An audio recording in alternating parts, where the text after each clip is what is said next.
there, my name's Aileen Prince. I work at Meridian Wine Merchants, which is a fine wine and distribution company in South Africa. We are very privileged to pair up with Hussar Grill because they represent a premium restaurant group which associates with the brands that we represent.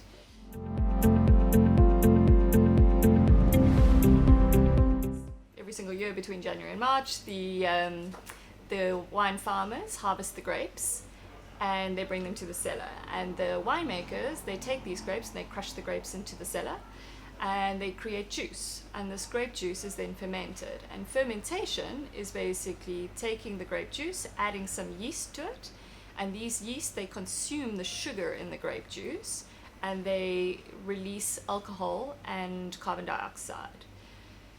What happens between differences in white winemaking and red winemaking, there's a whole bunch of differences that happen, and then obviously every single winemaker is like a chef. Every chef produces the same dish very differently. Every winemaker produces wine very differently. So the techniques vary between different winemakers with the fermentation, as well as the techniques differ between red and white production. So red wine production goes through quite a few more steps potentially than white wine production, because you've got to macerate the grapes on their skins to get the color. You could potentially put it into wooden staves for maturation. During fermentation, it could go through malolactic fermentation. These are all different techniques of producing different styles of wine.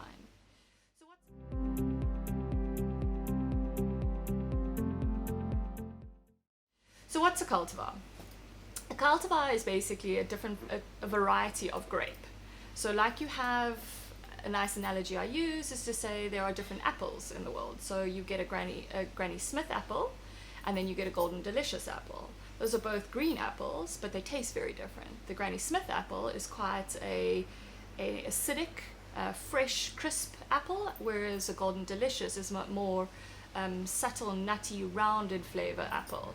They are both apples, but they taste very different. So to explain what a different cultivar is, say for example what is Sauvignon Blanc versus what is Chardonnay, a Sauvignon Blanc would be more like a Granny Smith apple, which is more acidic, whereas a Chardonnay would be potentially more like a Golden Delicious apple.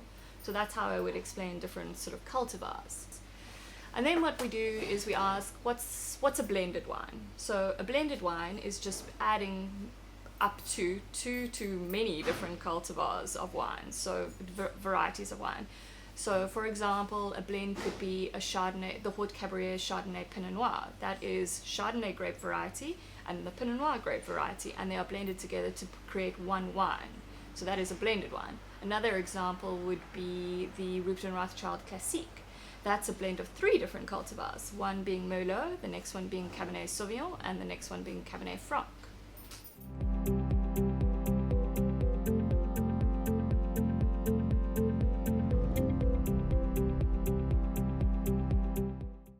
So what's a vintage?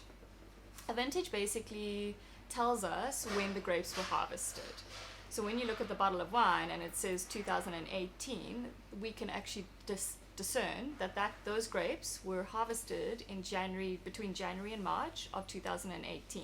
They were then taken to the cellar and the wine was produced. They might be released only in September because there might be many more things that happen in the cellar to the wine. But when that wine is released, with the vintage of 2018, it means that those grapes were harvested in 2018.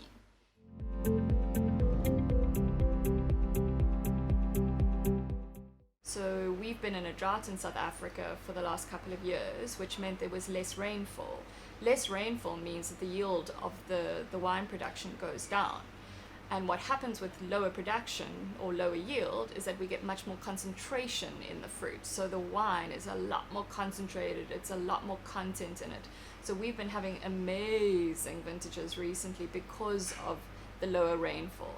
And then say on the alternative side, when there's a high rainfall season, we get a greater yield, and what that does is sometimes it decreases the concentration of the fruit. Not to say that it diminishes the quality of the fruit. The wine production is still amazing quality.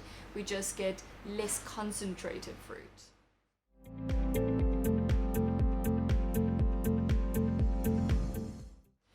So there's two different ways of making rosé in South Africa. There are three, but in South Africa we only use mainly two. And the one method would be to add some red wine to white wine to give it the pink color, and that in theory would be a blend.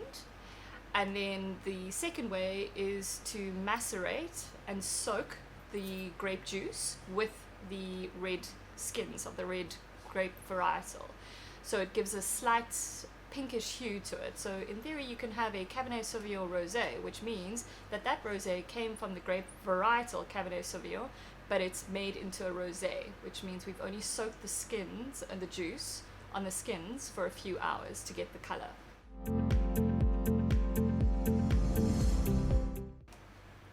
So what's Method Cap Classique? In South Africa, it's pretty much the traditional method of making sparkling wine. In France, they call it champagne, and that name is trademarked for the French region of Champagne where they produce sparkling wine.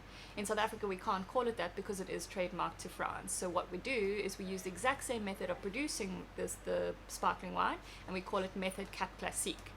So what happens, how do we make Method Cap Classique? We first make a base wine, which is basically the first fermentation we spoke about earlier on, so making a still wine. And then what we do is we put that wine into a bottle, a champagne bottle. We add a little bit more sugar, we add a bit more yeast, and we put a crown cap on. A crown cap's like a beer cap. And what happens in that bottle is the secondary fermentation. So the yeast basically consume the sugar and they exude alcohol as well as carbon dioxide. So just like you and me, we inhale oxygen and we exhale carbon dioxide.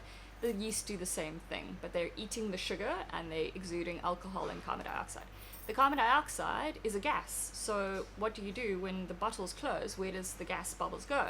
They stay in the wine, and that's the production of the bubbles in champagne. That's why we have bubbles in champagne and Method Cap Classique.